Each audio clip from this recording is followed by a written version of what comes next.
고요. 다음에는 조별 주제 토론입니다. 저희가 어제 A조 때는 청년 미래가 주제였고요. 오늘은 사회 통합이 주제입니다. 어제와 같은 방식으로 4분씩 시간을 드릴 텐데 4분 동안 자신의 그 발언을 혼자 하셔도 좋고요. 아니면 다른 후보를 지목해서 질문을 하셔도 됩니다. 그리고 듣다가 그만하십시오. 그리고 다른 분한테 또 질문하셔도 되고 자유롭게 이 4분씩을 해서 이렇게 두 라운드로 돌아서 토론을 하는 방식입니다.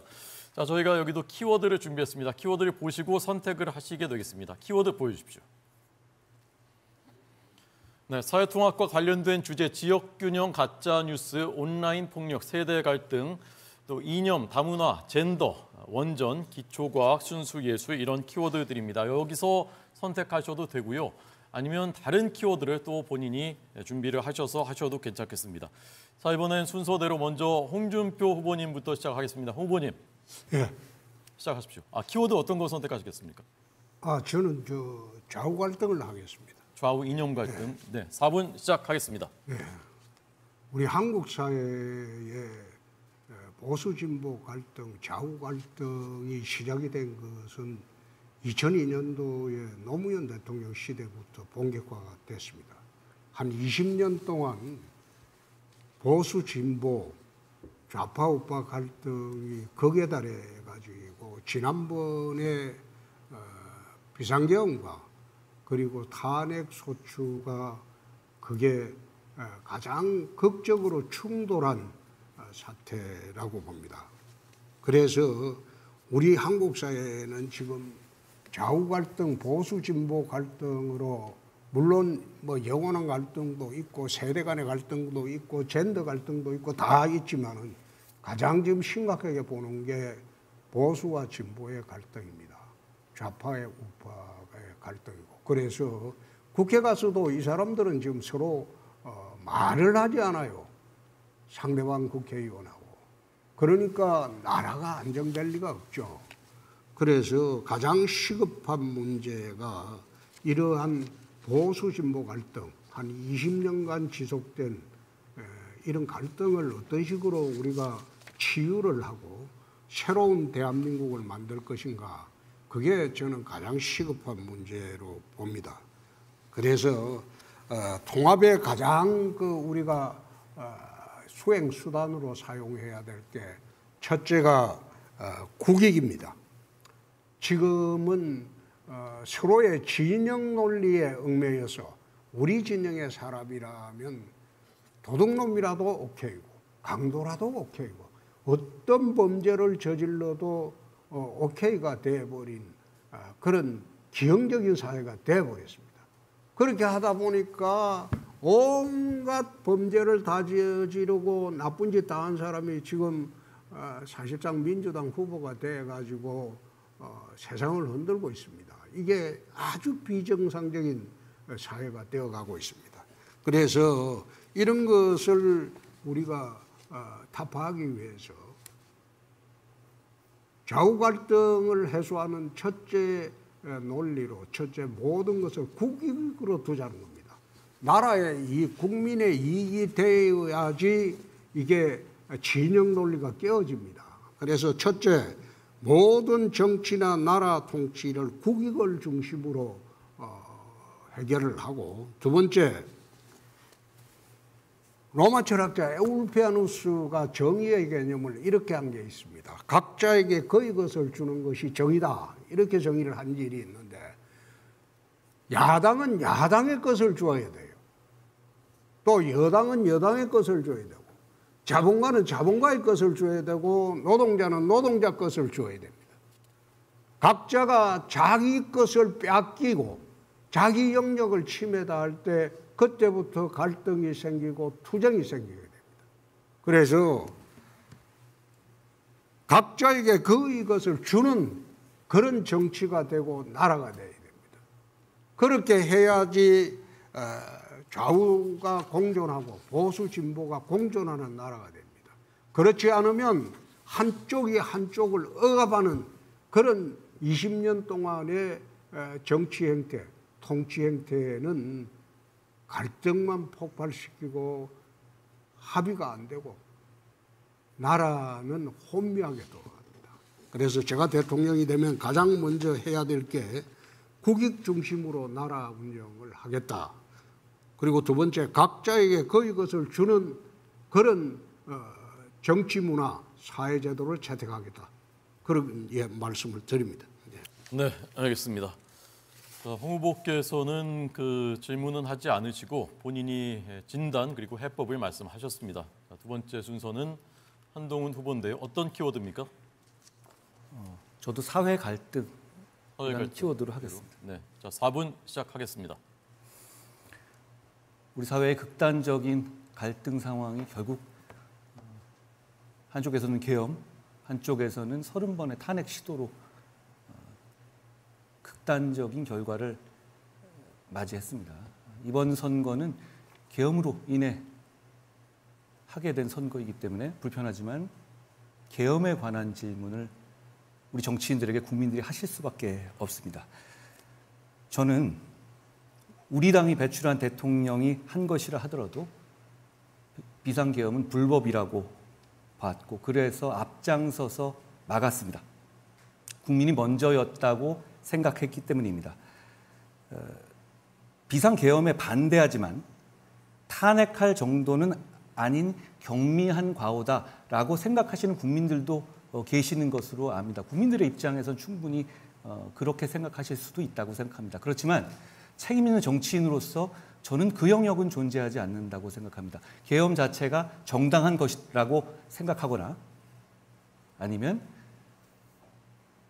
계엄이 잘못된 것이고 결국 계엄을 한 대통령이 직무수행을 수행할 수 없다라고 보거나 저는 이 둘 중에 하나라고 생각합니다. 계엄은 반대하지만 경미한 과오일 뿐이라고 생각하는 것은 넓은 의미에서는 계엄 옹호라고 볼 수 있기 때문이죠.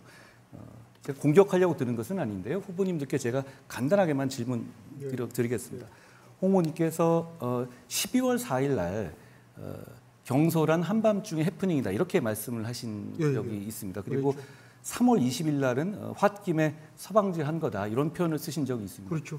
저는 이 말씀을 드리고 싶습니다. 그러니까 저는 홍 후보님도 계엄을 반대하시는 취지로 이해했습니다.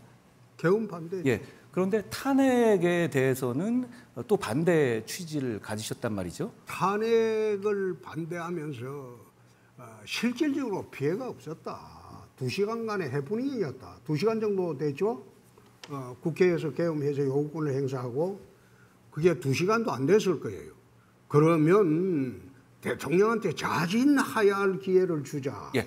그 이야기를 한 겁니다. 제가 주도권 토론이니까 말씀드리면 다만 대통령께서는 그 이후에 자진하야 논란이 있을 때마다 자진하야의 생각이 없다는 면을 분명히 밝히신 상태였거든요. 그렇다면 홍 후보님 말씀도 대통령이 직을 그대로 유지할 수 없다는 점에는 동의하셨던 것 아닌가요? 정치적 책임을 져야죠. 그것이 대통령직을 유지하지 못한다는 말씀이신 것이죠? 아니 정치적 책임을 지고 자진하야라는 말씀, 그 말씀 드리는 거는 예. 이제는 더 이상 통치하기 어렵지 않겠느냐. 예. 그 말씀을 드린 겁니다. 알겠습니다. 그리고 그 우리 당 의원들 상당수도 그런 생각을 가지고 있었고 국민의힘 그 당의 그 광역단체장 12명 중에서 10명이 예. 똑같은 생각이었습니다. 제가 나중에 예. 드리죠. 이철우 지사님께 예. 여쭤보겠습니다. 페이스북에 3월 13일 날 윤 대통령의 비상계엄 선포가 정당한 권리를 행사한 것이다라는 말씀을 하셨어요. 예. 헌법재판소에서 결론이 난 지금도 그렇게 생각하시는 것인가요? 그런데 탄핵 소추를 안 했으면 헌법 재판을 받을 필요가 없잖아요. 108명 국회의원을 준 거는 탄핵을 하지 마라. 대통령 다시 한번 지켜라. 제가 이런 이야기인데 제가 주도니까요. 왜 경솔하게 탄핵에 들어갔나 이 말이에요. 자, 정당한 할 말이 권리를 있다 하는 행사한 게- 것이라고 아니, 생각하십니까? 한동훈 후보가 지금 그런 말을 할 자격이 있나 지금 우리 당 후보로 나왔다는 자체가 잘못된 거 아니야 지금. 정당한 권리를 행사한 것이다라고 생각하시는 것이죠? 그렇지요. 또 내란이라 하는 말이 대통령이 무슨 내란이 있나 이게. 예. 권력을 나경원 잡으려고 의원님, 내란을 나경원 하는 의원님, 거지. 저는 딴 말씀은 아니고 최근에 들어서 윤석열 대통령 쪽에서의 신당 논의가 보도된 것이 있습니다. 여기에 대해서는 어떻게 생각하시는지 한번 듣고 싶습니다. 왜 대통령 경선하는데 윤석열 대통령을 자꾸 끌어들입니까? 저는 한동훈 후보가 내란몰이 탄핵을 선동한 것 때문에 정말 결국 이 지경을 만들었다고 생각을 합니다. 그 당시 대통령이 내란을 자백했다 하면서 사실 내란몰이 탄핵을 선동하는 데 가장 앞장섰다. 굉장히 안타깝게 생각합니다. 네, 시간이 경과됐습니다. 자, 그 다른 후보들 토론하실 때 또 아마 또 다시 다뤄질 수 있을 것 같아서 시간은 준수해서 진행하겠습니다. 자, 그러면 이번엔 이철우 후보님 준비되셨습니까? 어떤 키워드는 어떤 거죠? 저는 뭐 사회 통합 관련해서 이야기를 좀 하겠습니다. 네, 4분 시작하겠습니다. 방금 그 우리나라가 너무 갈등이 심합니다. 갈등 공화국입니다. 갈등이 여러 가지 원인이 있는데 홍 후보 말씀대로 여러 가지 원인이 있지만 그중에 심각한 문제는 남북 대치에서 왔는 게 가장 심각합니다. 제가 1월 19일 국회에서 연성사상전에서 말씀드렸는데 지금 우리가 알고 있는 미선이 효선이 사건, 강우병 사건, 사드 사건 이런 것들이 다 반미 때문에 일어난 겁니다. 나라를 뒤집을 정도로 떠들었는데 그 뒤에 강우병 걸린 사람 봤습니까? 사드 제가 직접 했는데 직접 많이 당했습니다. 제가. 멀쩡한 사람이 저한테 그냥 쌍욕을 합니다. 사람이 그래 바뀝니다. 사상적으로 굉장히 무섭습니다. 이렇게 되는데 우리 당에서 탄핵에 들어간 것도 사상전이 말려들었다고 생각합니다. 왜? 이 사람들이 내란이라 하니까 겁이 나가지고 내란 속에 막 이러니까 겁이 나가서 탄핵에 들어갔는데 국민들은 탄핵 그다음에 거부권 행사 이때 그래도 국민의힘이 최대한 그거는 지켜라. 그래서 108명이나 줬는데 그것도 모르고 그 들렁 들어가가지고 오늘날 조기 대선을 오게 만들었습니다. 그래서 박근혜 탄핵 때도 그런 일이 있어서 적폐청산을 해가지고 보수가 거의 괴멸되다시피 했습니다. 자유우파가 괴멸되셨습니다. 그게 장관이 여기 앉은 한 후보 아닙니까? 이재용 같은 사람이 말 빌려줬다고 해가지고 지적사니까 지금 삼성이 어떻게 됐습니까? 삼성이 투자 기회를 놓쳐가지고 지금 점점 떨어져 있고 나라가 이렇게 어려운 정도로 갑니다. 이게 사상전에 밀리는 겁니다. 저는 갈등을 해소하기 위해서 영원한 화합에서 동서화합 포럼도 하고 김대중 대통령이 생가도 가고 박정희 대통령 생가고 국회의원한테 많은 노력을 했습니다.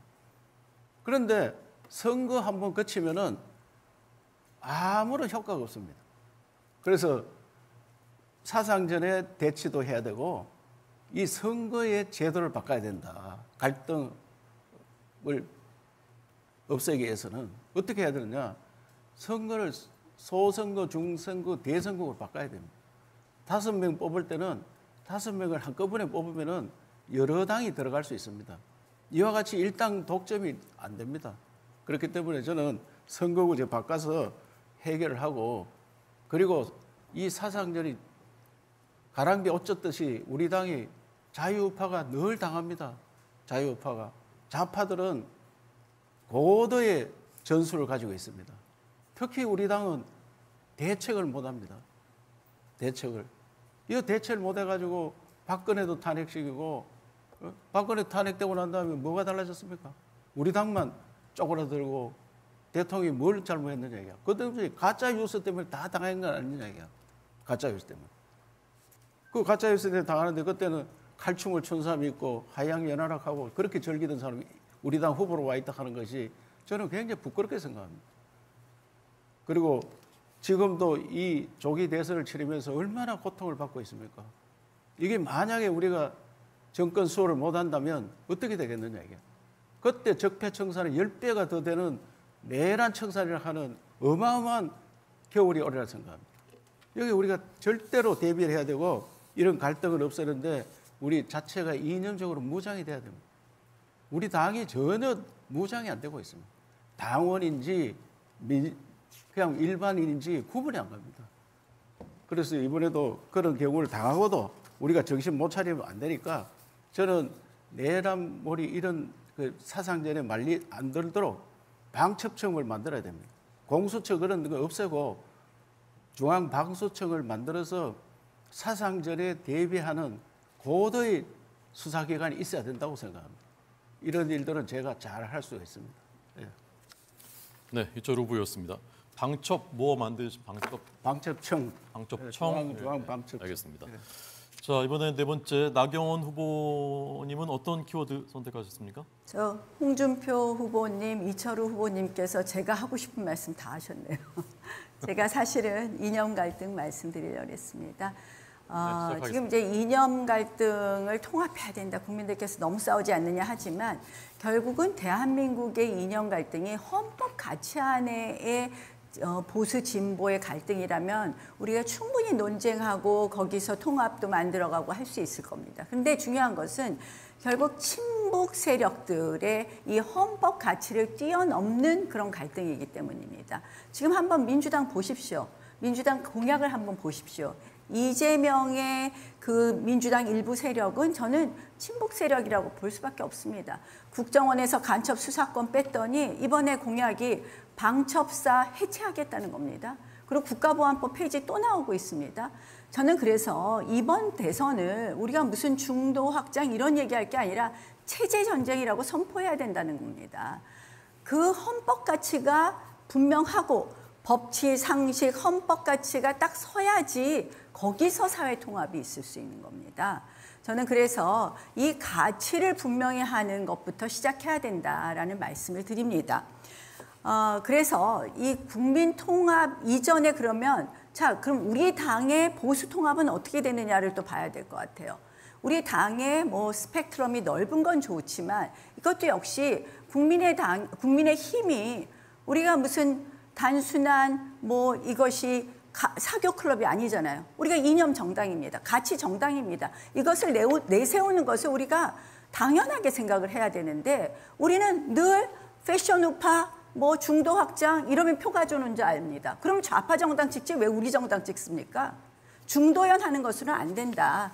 그래서 우리 가치를 확실히 무장하게 해야 되고 하는데 제가 그래서 보수 통합을 누가 잘할 수 있나 봤습니다. 왜냐하면 이번 선거도 보수가 통합되어야지 중도로 나갈 수 있고 그 힘으로 선거를 이긴다고 하는데요. 한동훈 후보님, 제가 보니까 이 경쟁력 조사, 여론조사가 있는데 한동훈 후보보다 제가 한 7%포인트 더 우위더라고요. 이재명 후보에 대해서. 그래서 제가 한번 자세히 봤어요. 그랬더니 우리 당의 전통적인 지지층이 있는 부울경 또는 TK에 있어서 저는 이재명 후보를 이기는데 한동훈 후보는 이기지 못하더라고요. 한동훈 후보님, 뭐 그동안 좋은 자리도 많이 하셨는데 보수 통합을 위해서 이번에 대통령 후보는 좀 그만두시고 좀 헌신하시면 어떻겠습니까? 저는 나경원 후보님의 정치를 응원하겠습니다. 그리고 저도 국민을 위해서 지금 제가 하시겠습니까? 안 하시겠습니까? 이 상황에서 제가 꼭 필요한 위치에 있다고 생각해요. 제가 최선을 알겠습니다. 다하겠다라는 말씀을 드립니다. 예, 네, 알겠습니다. 헌신하거나 희생하시지 않겠다고 했는데 저는 사실 이번에 한번 헌신하시면 굉장히 큰 정치적 자산이 되시지 않을까 그래서 말씀드렸습니다. 자, 이게 사실 이제 뭐 아까 홍준표 후보님께서 국익 말씀하시지만 이런 가치가 바로 서야지 그다음 정말 국익을 기준으로 논의하자 이런 것이 시작된다. 그래서 헌법 가치 바로 세우는 것부터 시작을 해야 된다는 말씀이고요. 이철우 후보님께서 말씀하신 인지전에 대해서 저는 사상전에 대해서 아주 깊이 공감합니다. 실질적으로 우리 댓글이라든지 사이버, 이 온라인 여론 조작이라든지 이런 부분에 있어서 대한민국이 무방비입니다. 그래서 제가 최근에 댓글 국적 표기법을 발의했습니다. 그런데 지금 이제 아직 국회에서 그냥 논의가 안 되고 있는데요. 이거부터 시작해서 사상전에 대비하는 것을 우리가 준비해야 된다.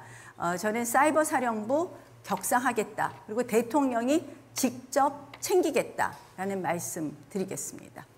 네, 고맙습니다. 나경원 후보였습니다.